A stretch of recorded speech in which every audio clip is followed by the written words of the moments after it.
Mulai. Ya, assalamualaikum warahmatullahi wabarakatuh. Selamat pagi semuanya. Pagi. Ya, di sini kita kedatangan tamu yaitu teman kita sendiri, Chelsea ya, yang akan menjelaskan eksplanasi mengenai tema yang dia pilih, bagaimana spesies hewan dan manusia merusak planet. Kepada saudara Chelsea, silakan.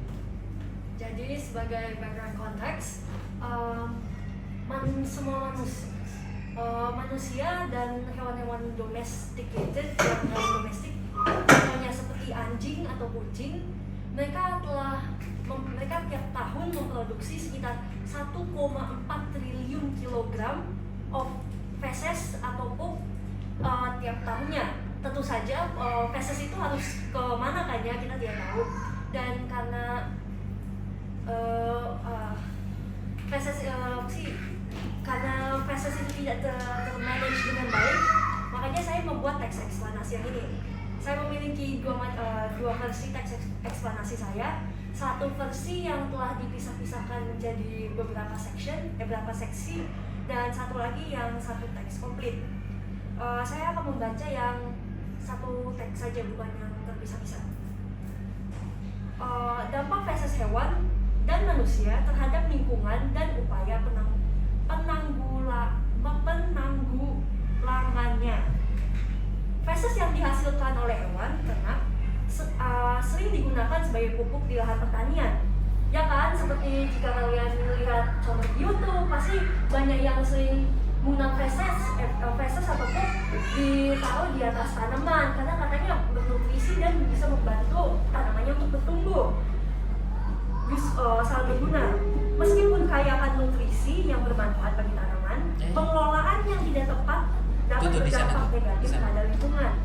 Limbah kotoran ini membawa bakteri berbahaya yang mencemari tanaman dan sumber air, serta menghasilkan gas rumah kaca seperti metana dan nitrooksida yang berkontribusi pada pemanasan global.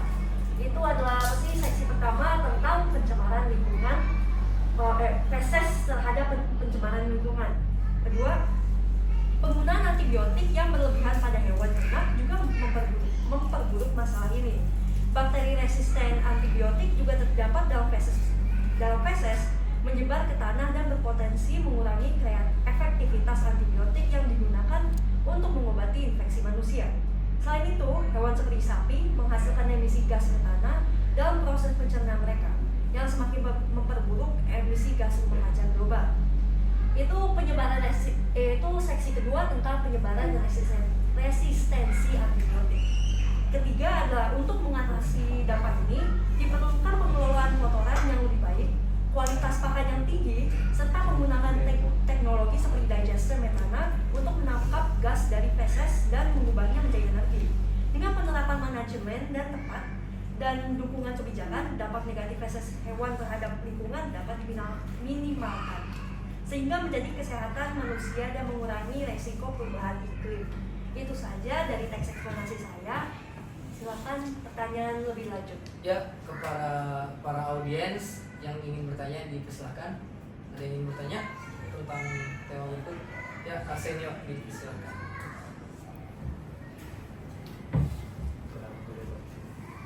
Ada? Oh, kenapa memilih topik ini? Ya. Saya awalnya ingin tentang topik secara keseluruhan. Kami memilih global warming atau dampak pencemaran lingkungan.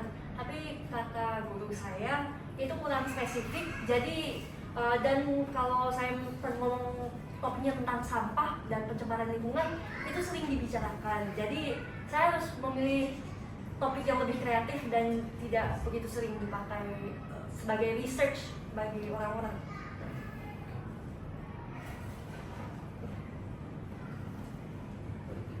Gimana? Oke, ada satu pertanyaan dari saya. Dari penjelasan Anda, apa kesimpulannya? Dari penjelasan ini apa saja kesimpulannya? Banyak manusia dan hewan menghasilkan feces, pup, kata lainnya ada, tapi saya tidak ingat. Dan feses itu harus pergi kemana, harus diolah kan. Beberapa orang dijadikan sebagai pupuk dalam pertanian. Tetapi terkadang pengolahan dari pupuk itu orang-orang tidak melakukannya dengan baik. Makanya feses itu juga menghasilkan gas-gas karbon seperti metanol.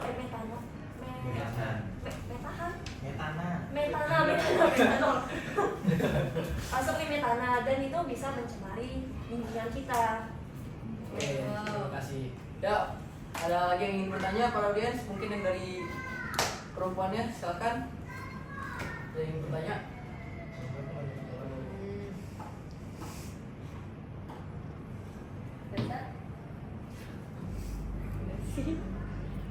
Oke, jika tidak ada yang bertanya, mungkin cukup sekian.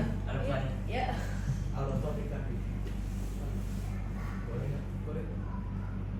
Oke, kita satu pertanyaan lagi dari Nio.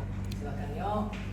So, kan kamu awalnya pengen menjadi guru, tapi karena kurang spesifik jadi enggak. Kalau benar-benar gak ada limit, kau bisa ngomong tentang apa aja. What topic would you do?